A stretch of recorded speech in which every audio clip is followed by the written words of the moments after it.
Hello tea friends. We wanted to make a video all about kettles. Kettles are perhaps the most important piece of teaware, or the second most important. They're kind of the second thing you need to make tea after a bowl. If you're starting out, really all you need to make tea is a bowl and a kettle. But then, like all things tea, it gets deep and you can start getting more kettles to do more types of jobs. Just like with anything that you get interested in, like if you get into cooking, for example, you start out, you just need a pot and a wooden spoon. And then you start realizing there's many different types of spoons. There's spatulas, there's spoons, and then you start wanting knives. And then you see that, wow, there's a whole world of knives. There's different shapes of knives and for cutting different things, etc., etc., etc. And it expands. And the more you get into cooking, the more you realize that those tools become useful for you, and they allow you to either have some convenience in your cooking, or they do jobs that other tools can't do. And the same is true of any piece of teaware. It's best to start out simple and choose something that can work and do as many jobs as possible, and keep your brewing really, really simple and fun. And then as time goes on, if you get interested and you start brewing using other methods or other approaches, then you could expand your collection and get other types of teaware that can perform other duties or do them better. So they either do it better, they offer some convenience, or they do a job that another piece of ware can't do at all. And of course, what kettle you need depends on your brewing method. There are many brewing methods out there. Maybe you have a tea teacher and they've taught you a method of tea brewing, and so the type of kettle that you need for that type of brewing will be specific, and you should follow the instructions then of your teacher and what they have to say about kettles and about the shape, the size, all of that stuff. So there really are a lot of options, and we just wanted to make a video and go over the options and dive in a little bit into the different types of kettle, what they offer, the different shapes, the different designs, the different materials, and all things kettle. So let's get started. Our kettles, we have made an effort, because one of the things that we want to do with the products that we create to raise money for our center, Light Meets Life, is to create things that are simple and affordable, and that you don't need very much teaware to get started. So in our introductory courses, the brewing method that we often teach is just leaves in a bowl. You just put some leaves into a bowl and add water, and it's really that simple. Of course, we have a ceremonial approach to that brewing method, where we follow a specific method called a tamai, which is a way of bringing the bowls out, washing them, etc., etc. That's there to promote mindfulness and connection to the present moment, and to facilitate a ceremonial space of respect. So there's a lot of that in that. But you don't need to follow that ceremonial procedure to brew leaves in a bowl tea. You can just put leaves in a bowl and add water. And it's really that simple. So when we designed kettles, we wanted to make a kettle that could brew all of the types of tea that we use in our tradition here at the center. We brew 3 types of bowl tea, and then we brew gongfu tea. And one of those types of bowl tea is boiled tea. And we have a whole course on our course website all about boiled tea. And in boiled tea, usually we use a cauldron or a side handle, so kettles aren't really useful in that brewing method. So there's really 4 brewing methods: leaves in a bowl, side handle, gongfu, and occasionally whisk tea. But in whisk tea also, it's a little unique because you can use a kettle, but we can also sometimes use a kama with a hishaku, a ladle. So there's other ways of whisking tea. So we can maybe drop that from the conversation and get down to just 3: leaves in a bowl, side handle, and gongfu. And those are the brewing methods I'm going to talk about here. Now, each one of those can be done in many different ways. You can do them in a more casual way. As I said, just putting some leaves in a bowl, for example. Just put some leaves into a side handle and steep. You can follow a more ceremonial procedure. If you watch our Intro to Cha Dao course, which is also on our tea course page. The link will be below. In that course, we teach leaves in a bowl and side handle ceremonies. If you do want to brew them in a more ceremonial way and follow a method, that method is just kind of like an anchor, because if you're following a method, it helps you to stay mindful and focused and anchored, and keeps you in your body and centered in something. But the idea, obviously, is of course to transcend the method also. So to follow it, and then know when to break it, know when to break the rules based on the tea and the experience that we're having in this current moment, and then transcending, where you don't need the method at all anymore. It's just a part of you, and you can brew tea naturally. So that's the progress in almost anything that you learn, right? You follow a form, and then you learn that the form isn't, that there's all kinds of extenuating circumstances that require an adaptation to the form. The form, you can't be stuck in it. You have to adapt it, and you start learning when to adapt it and where to adapt it. And then eventually you transcend it and don't need any form anymore. So whether you brew tea casually, or you brew tea along the ceremonial lines, or maybe you have what you would call gongfu, or what you would call leaves in a bowl, or what you would call side handle, but it's a completely different tradition, a different method, that's okay too. When we set out to design our kettles, we wanted a kettle that could do all three of these things. Now, of course, that's easier said than done. And the problem with that is, as they say, jack of all trades, master of none. The kettle that we've created does do each of those things, but you have to lean one way or the other. You have to lean more towards bowl tea or more towards gongfu tea, and when you do that, you lose a little bit of function in whichever way that you lean, and that's a challenge. We actually found that it's been a very challenging and humbling process to create these kettles. This is they come in several colors. It's the black.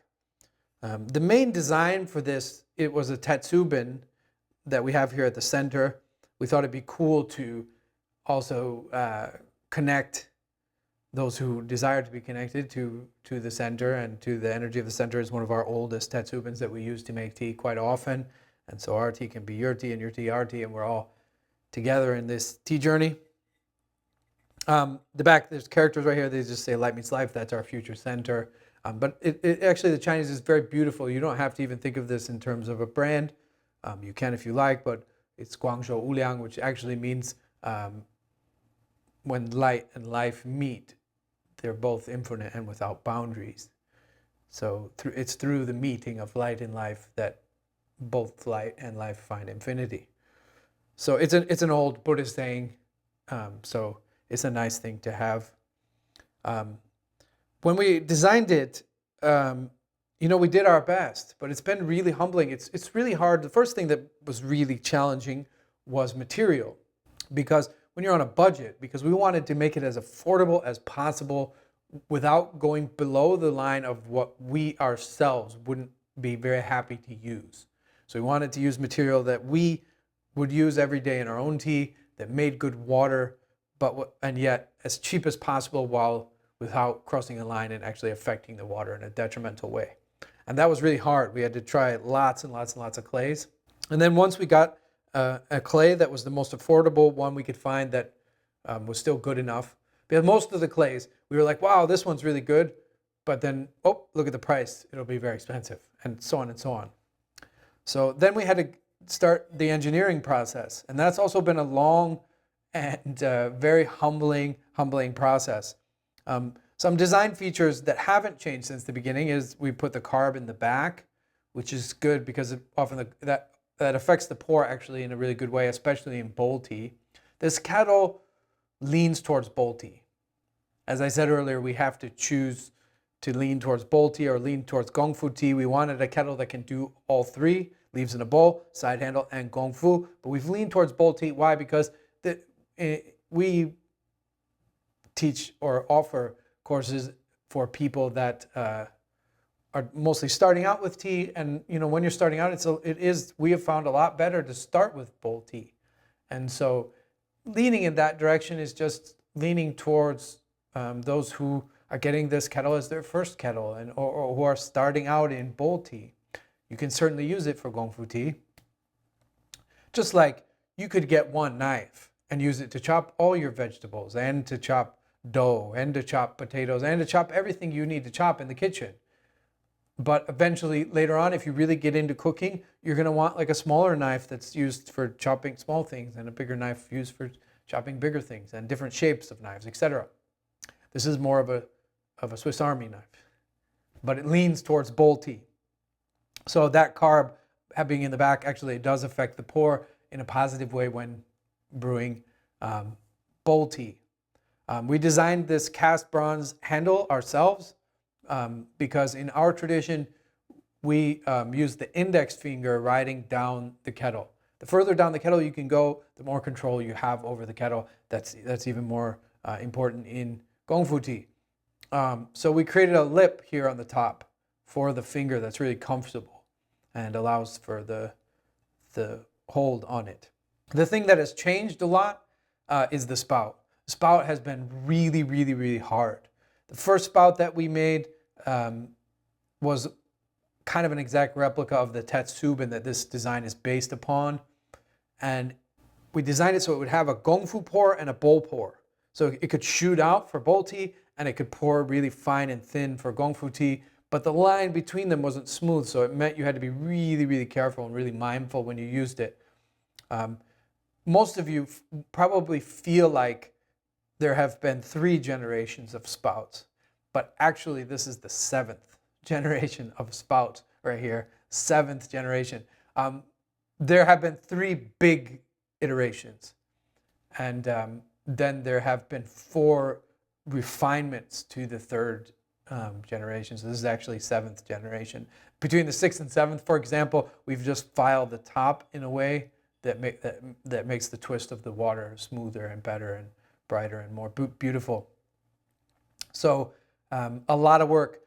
We have a dear friend, which I'll mention again in a little bit, named Deng Ding So, and he's one of the most important potters, ceramicists here in Taiwan, and a beautiful man and tea lover and a dear friend. And you can read about him in articles in Global Tea Hut. He's been making teapots for 30, 40 years, and he once told me that the spout is everything, that it took him 20 years almost to make a single spout that he himself approved of.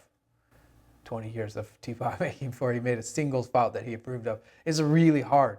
And it's been really humbling to make these generations. It's humbling because it's like, man, what about the kettles that have the previous generation? And what do you do? I suppose a lot of companies deal with that when they come up with improvements to their design.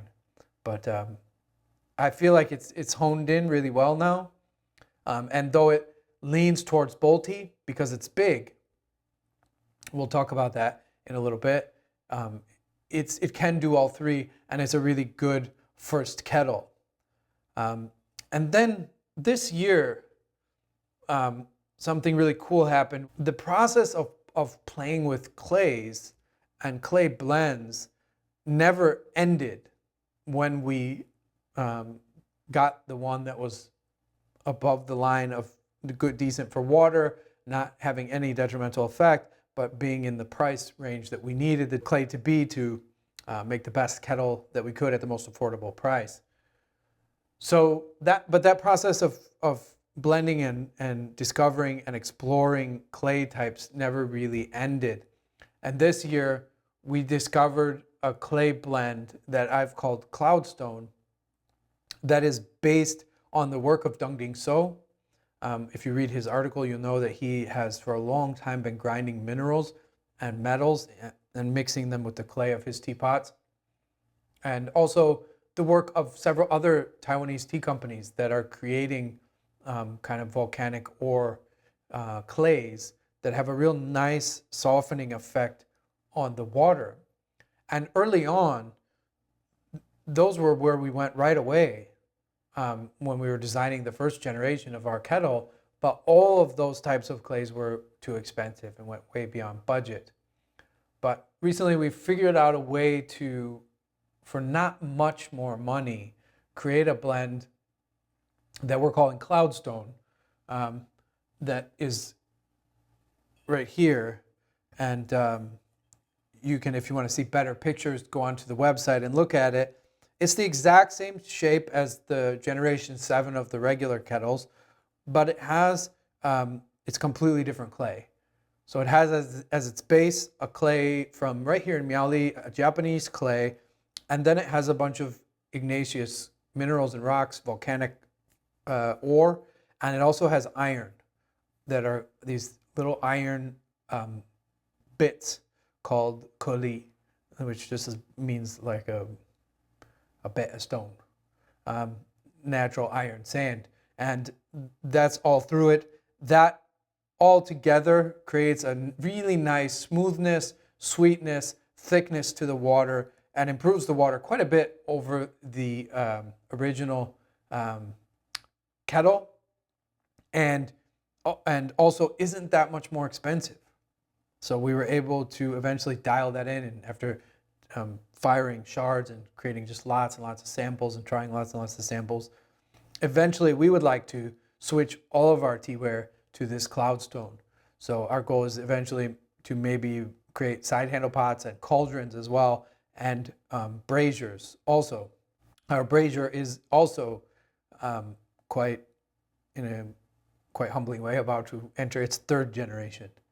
We've been playing with airflow, and not just airflow, but airflow at different altitudes, because some of you live very high up in Colorado or wherever, and this is a totally different experience using a brazier there than it is down by the coast. So we've been, as people have used these, we've been listening to the experience of people. We're also using them ourselves. There's just some aspects of the teaware that you can't figure out until you use it for a while. There's no like way to pre-engineer it.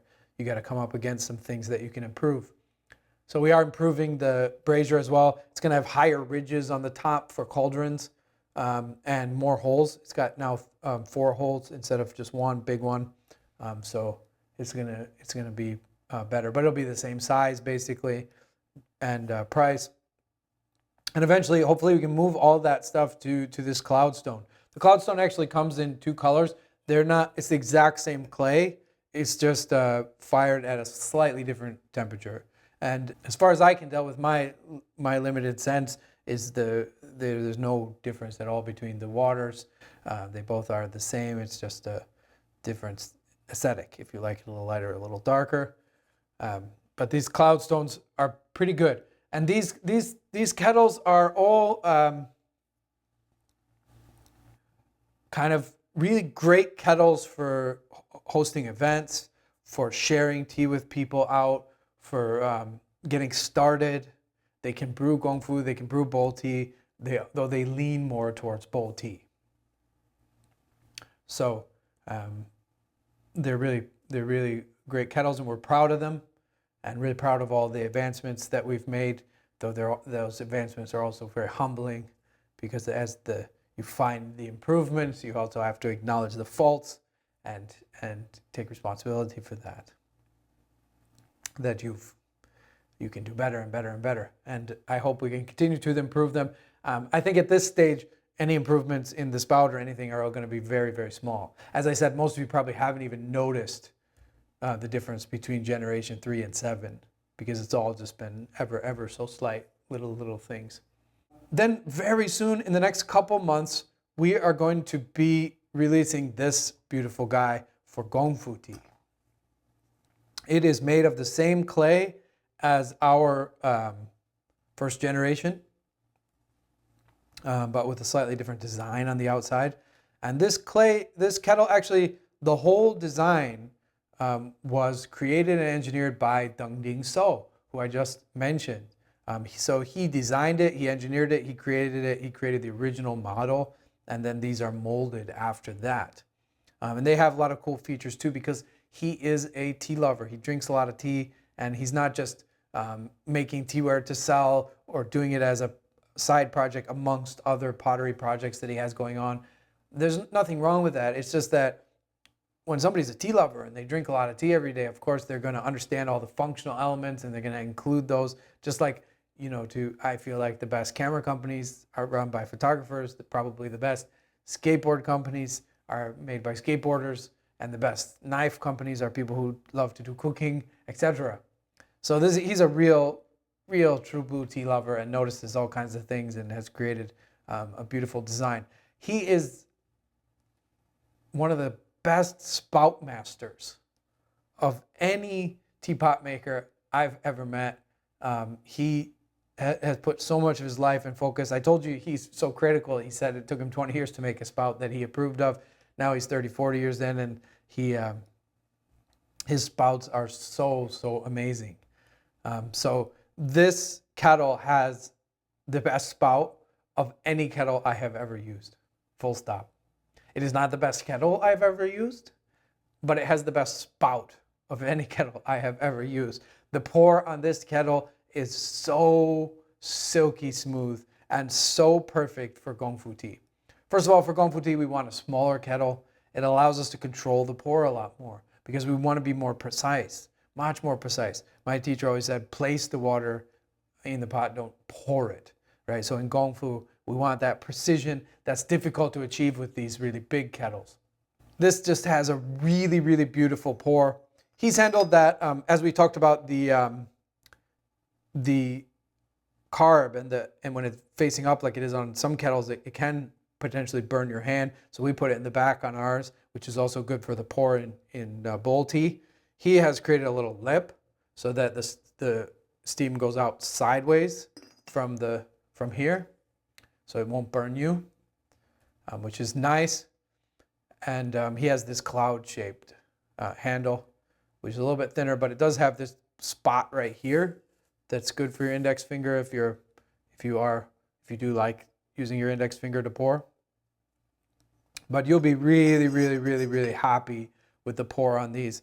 And Dongdingso has donated the form and to help support the center. Of course, we had to pay for the kettles, but the design he contributed.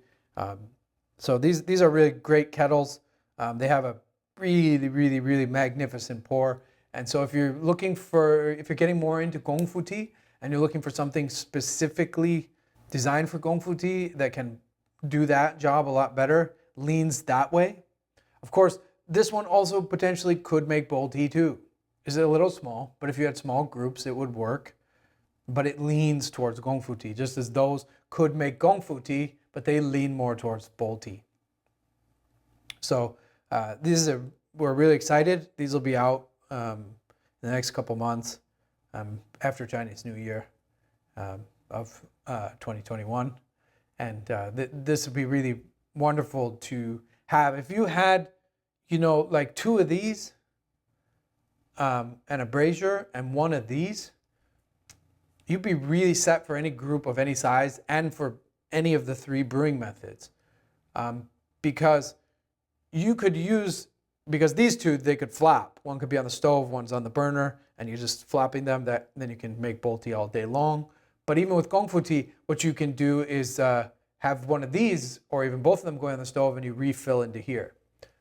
Just make sure you dump out all the water. It's not great to add hot water to add 2 waters of different temperatures. You can do that and experiment. Don't take my word for it. What do I know? Do your own experiment. Put some hot water into some cold water, or some cold water into some hot water. Try some different experiments. You'll find it might make your water rough in a way you don't like. So it certainly does that for us. So just make sure you empty it out, but you can empty it out and then you could refill it from these bigger kettles. So with that, you could really brew all 3 types of tea. Of course, an even better setup, if you want an ultimate kind of setup, would be 2 of these kettles and 2 of these. And then, these could flap just as those can flap, and you could then move these over just to bowl tea. So I would start out maybe with just 1 of these, and then I would get a second of these, and now you're really good for any size of group, for any type of bowl tea, and then 1 of these, and then you can now make gongfu tea, and then 2 of these, and now you got 2 of these for gongfu tea, and 2 of these for bowl tea, and you're totally set up across the board with a brazier or 2, and you're just ready to go. Beyond that, of course, you can you can get better kettles that are uniquely made, or even antiques, or different materials also provide different functions. This is a more traditional style for gongfu tea, which is the side handle, the tiao, on a charcoal stove. This is also a really wonderful way to brew gongfu tea. This is how I brew gongfu tea every day. And this one, this stove is antique from Japan. And this side handle pot is made by our dear friend Petter, and wood-fired, and it fits this really nice. And so for maybe a larger group of gongfu tea, when I'm making tea by myself, it's maybe smaller side handle. This is a really nice. The benefit of this, of smaller size in gongfu tea, is actually traditionally they were very, very small. Traditionally, it was desirable to boil each steeping one by one. Each steeping. So that the water is always fresh. Of course, that requires gongfu. Gongfu means skill, right? So that requires a lot of skill for the perfect timing. You steep the tea, and then you got the kettle, and you're refilling it. You're putting it back on the charcoal. You're fanning the coals. It requires more attention and work for the brewer, and but then the water's fresh every time. At home, I usually use a pot that is like 2 or 3 pots worth. So a little bit more lazy. So it's still keeping it pretty fresh, and yet offering a little bit more convenience. Where you want to bring in and bring that, to what degree you want to bring in convenience versus like the best quality. Everybody has to find that line on their own. And I wouldn't create that line in a hard way. Let that line also be situational. That's just like food, right? The same thing. To make really high quality food requires a lot of prep time, and you got to prepare this and create this and make the sauce from scratch, and maybe make it the day before, and then you maybe need to cook some things. You need to make a chili oil 3 days before and let it sit, and so on to make the really best dish. But other times you want some more convenient food. Other times you want something in the middle. You want something that's has a little bit of convenience, but a little bit more quality too. There's always a line of that, right? So it's kind of like using charcoal. Charcoal will make a lot better water, but it has its own inconveniences. So some days you got to just use an electric stove, and that's part of modern life, and that brings in more convenience. And which event and which situation and who you're serving tea to and where and when will determine the line of, like, do you need convenience? If you only have a certain amount of time, charcoal might not be ideal for that tea event, right? If you need to heat up water quick or something, you need things to go quickly. You need people aren't going to be sitting for a long time for tea. They're just drinking a few cups and going. So it really just all depends on the situation. So I wouldn't get stuck in any kind of line. I'd let the line shift, but be conscious of it. Be conscious of what is no compromise, absolute best from scratch. Then you'll know what you're losing when you add in conveniences. And you can then move that line to suit your needs. But ideally, we can talk about the ideal. Ideally, it really is beneficial to boil the water every steeping by steeping.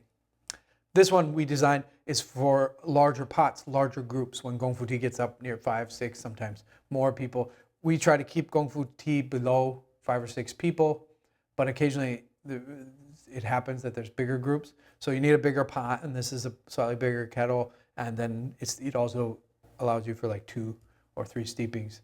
You can always put less water and adjust. So that's a whole direction you can go. Is get yourself a brazier and a tiao and practice tea that way. Then you can get into other types of ceramics. Like this is a kettle made by our wonderful friend Petter. And what this brings, I think, is, as I mentioned, that one of the hardest parts of creating our kettle was, that we had a really strict budget. It wasn't really a number. It was more just that we wanted it to be as cheap as possible. And so we had to sort through lots and lots of clays.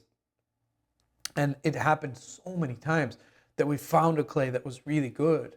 It had a really nice effect on water, but we couldn't use it because it was too expensive. That's why we're so excited to find the cloudstone, which was a compromise because it's a blend, because we're making it. So it's a blend of clay and a lot of volcanic ores and some science of that has created through lots of trial and experimentation of Deng Ding So over decades, and the different rocks that he puts in his teapots and teaware, and also some iron. But Petter, and other potters like him, they often just choose clay that makes really nice water, and they're not trying to make the most affordable thing possible. I do think Petter's wares are very, very fairly priced, but in other words, they can often choose the best clays right from the get-go, and choose really good clays that have a really good effect on water. And Petter has many different clays. This is just one. He has a red one. He has several others, and they all make really nice water.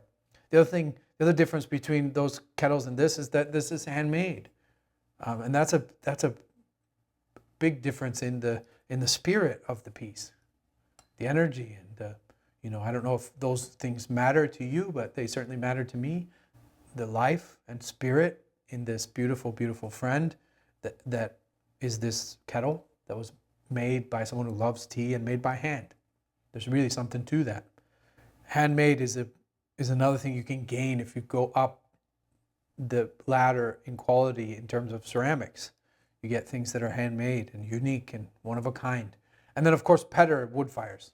And wood firing is going to also have a wonderful effect on the water and on the spirit and on the design and every aspect of the kettle. Then of course we have glass kettles. We have this glass kettle on our website.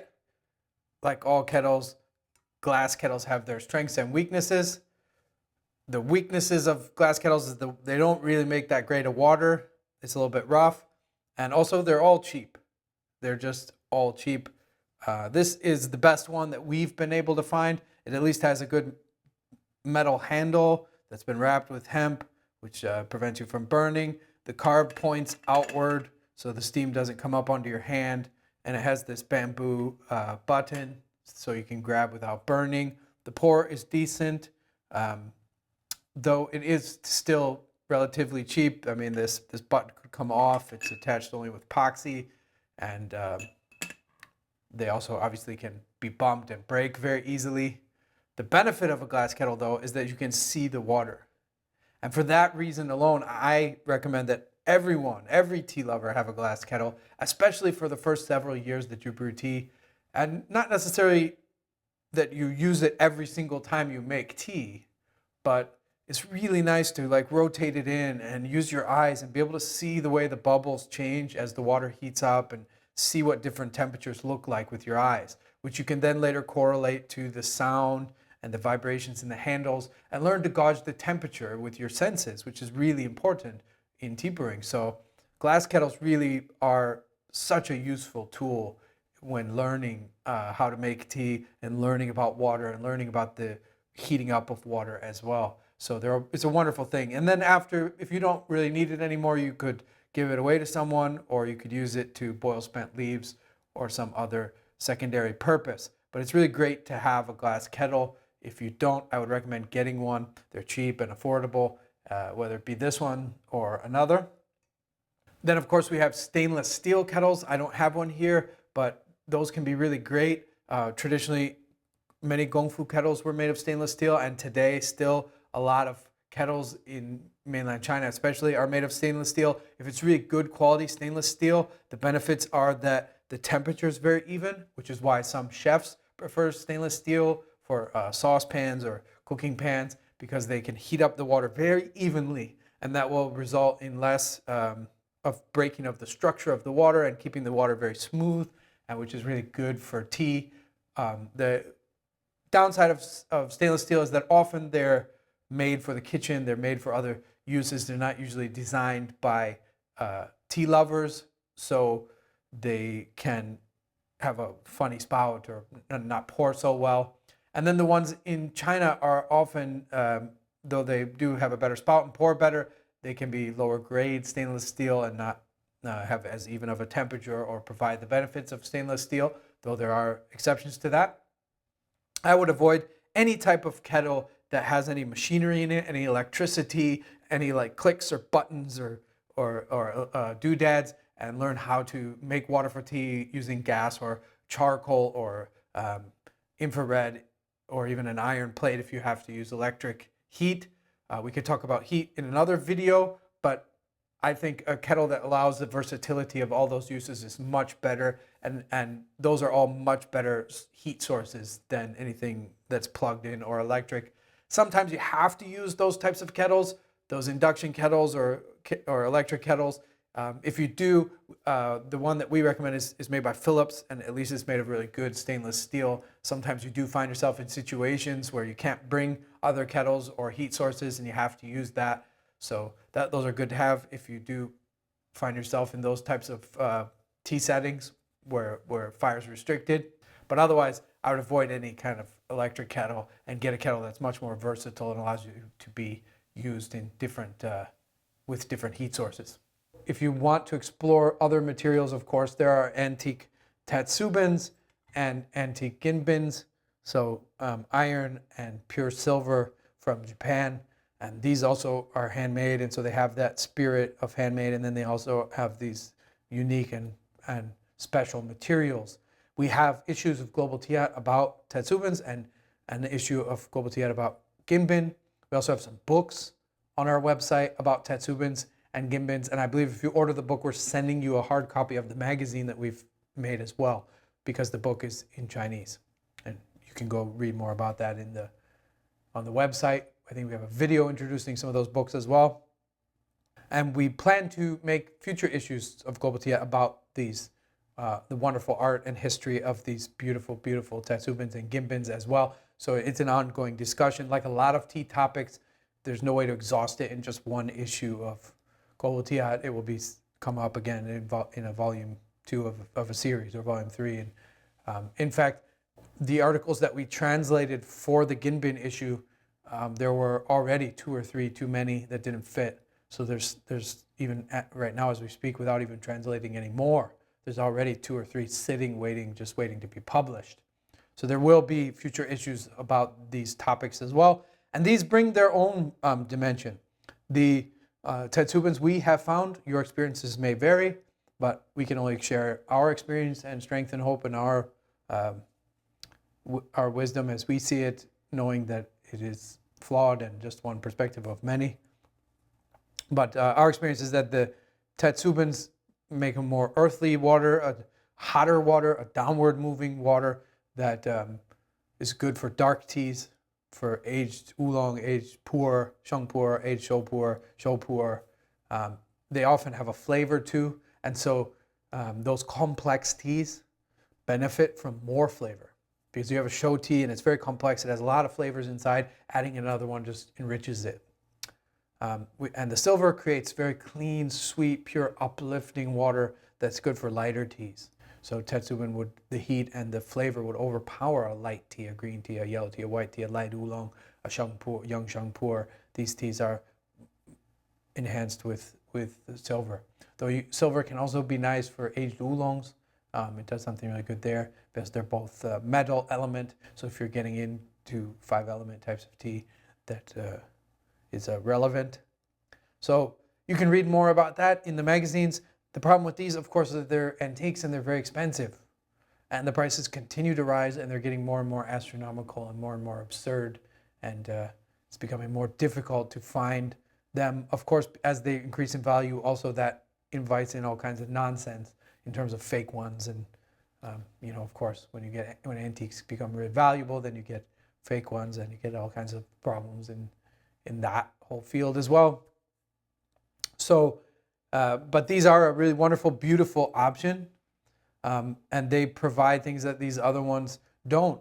And then as you have more tools, if you really get into tea and you start having more tools, you realize that there is no really best tool. There's just the best tool for the job. And that there's combinations of tools, right? I said that in my gongfu tea, I use a diao with a brazier, right? But I boil my water in a gimbin or a tetsubin, depending on the tea I'm brewing. And then there's a lot of settings in which I use our kettles, if depending on the gathering. And these guys use too. Everything really on this table I use. This is all part of what we use around here. And they all do things. Most of them do many things pretty well, and one thing really well. So, you just get to know those, and you get to have more tools as you explore. And then there's also the value and joy of collecting and owning friends and having teawares and enjoying them and having them around. If you're a tea lover, then you love teaware. There's a joy in having more. But there's also a beauty in simplicity too, and just having one kettle or two of the same style having a couple Cloudstone kettles, and that's it, and call it a day. And brew all your tea leaves in a bowl. Keep things simple. Live in a hut. Minimalism is good too. So there's a lot in the world of kettles, and this is just a really basic introduction to some of the different functions, right? And some of the things to look for is like the placement of the carb, the pour of the spout. Is the flow good more for bowl tea or gongfu tea? What type of tea do you brew more of? Maybe you don't brew tea in any of these ways. You brew tea in some completely other way, which is totally fine too. Then you're gonna want to have a kettle that suits the way that you prepare tea the most. And if you prepare tea in multiple ways like we do, then you'll probably need multiple kettles. Though I wouldn't feel any pressure to move into that at any time. You can start out with a kettle that does everything, like this guy, and is affordable. And then slowly you add this guy, and now you got bowl tea and gongfu tea down. And then maybe you want to get into the differences in material, if you can afford to do it, or this, which becomes a whole other skill because of the way that it gets hot, the tending of the coals, the way that you pour is very different than the way you pour with a overhand kettle. So there's a lot to learn, and there's then getting to know the kettle in terms of how it reacts to water. What sounds does it make when it's at different temperatures? What vibrations? What amount of steam? There's an appreciation for all of that as well. So there's a whole world of kettles to explore, and this is just really a very basic introduction, a little bit into our process as we have created some kettles for you guys. We have the Cloudstone, and now with these gongfu kettles coming out, and some other cool, exciting things too to put in a kettle, which we can make a separate video for very soon, hopefully, when we've got all of that aligned, because we have some new exciting things to put into kettles if you're interested in that type of thing. So there are tweaks as well to make this kettle more like this kettle, and make this more like this if you can't afford this or that. So we can talk about those tweaks in the next video. So wherever you are, tea friend, I hope that you're happy and safe and full of tea. Until next time.